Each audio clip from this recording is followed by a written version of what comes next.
একটা হাদিসে এসেছে নবীজি অনেকক্ষণ সেজদায় পড়ে আছেন।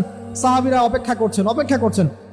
সেজদা থেকে মাথা তুললেন, নবীজি বললেন, সাহাবীদের দিকে তাকিয়ে বললেন যে আমি আল্লাহর কাছে 3টা জিনিস চাইলাম, আল্লাহ পাক 2টো দিয়েছেন, আমাকে একটা দিলেন।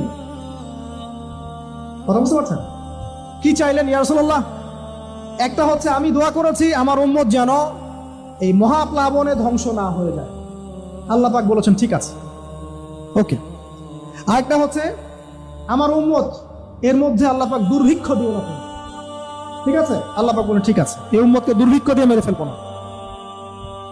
তৃতীয়টা আমি দোয়া করলাম, আল্লাহ আমার উম্মত যেন আপোষে মারামারি করে না মরে। কথা বুঝতে পারছেন? আল্লাহ পাক এটা কবুল করেন নাই।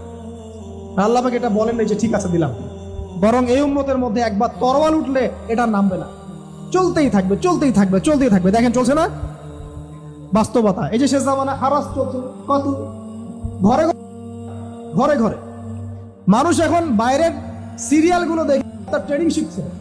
অমুক সিরিয়াল দেখে শিখেছে, অমুক এই কি সিআইডি দেখে শিখেছে, হ্যাঁ ক্রাইম পেট্রোল দেখে শিখছে না? প্রশাসনকে জিজ্ঞাসা করেন যে কেস কর। মানুষ করার জন্য যাররা পরিমাণ এখন বুক কাঁপছে না। অথচ আল্লাহ পাক কোরআনে বলেছেন নিরপরাধ একটা মানুষকে মানে পুরো মানব জাতিকে হত্যা করা, আর একটা মানুষের জীবন বাঁচানো মানে পুরো মানব জাতির জীবন বাঁচানো।